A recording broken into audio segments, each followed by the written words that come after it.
Então, gente, esse é o resultado da peça e, além de mostrar, eu quero passar algumas informações que eu considero importantes para vocês, tá bom?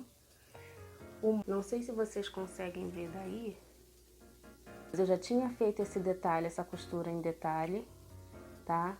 Vocês precisam realizar isso antes de aplicar o laço na bolsa.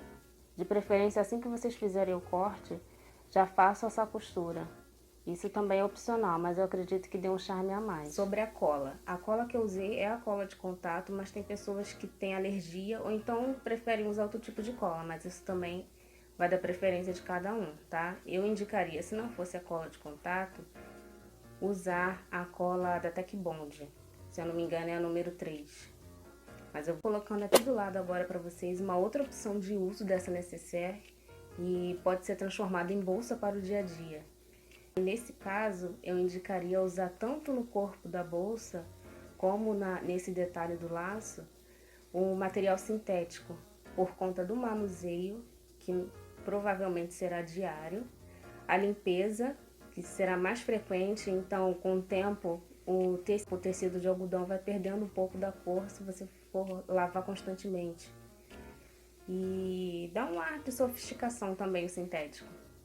Uma dica importante no processo da confecção: quando você for costurar um material sintético e não for usar o calcador de teflon, que é o mais indicado para esse tipo de material, utilize sempre algum produto que auxilie na hora da costura, porque esse material costuma agarrar um pouco. O calcador de teflon é específico para isso, para esse tipo de trabalho, mas eu não gosto. Eu particularmente prefiro o calcador que já vem mesmo na minha máquina.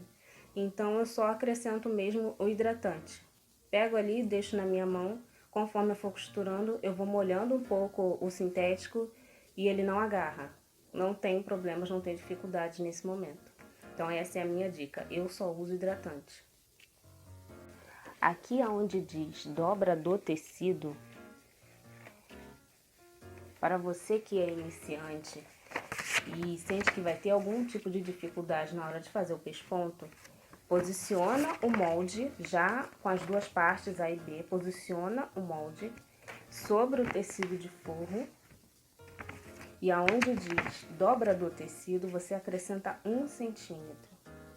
Não vai espelhar, vai posicionar em cima do tecido, fazer todo o contorno e acrescentar 1 centímetro e repetir esse mesmo processo. Ou seja, você vai ter um espelho de tecido externo e 2 espelhos de tecido de forro com 1 centímetro a mais. Isso vai te ajudar, vai te auxiliar na hora que você for fazer o pesponto, porque com o forro aberto, você não vai ter aquela dificuldade que provavelmente você viu na hora que eu estava fazendo a costura, o segundo pesponto. Agora eu quero mostrar para vocês como ficou a parte interna. Ficou assim.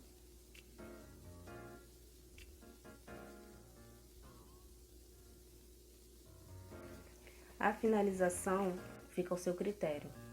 Você pode tanto deixar um espaço que você saiba que dá para você desvirar a peça, ou então você faz toda a costura e no final você desfaz algumas casas, desvira a peça e passa a costura, tanto na máquina ou à mão.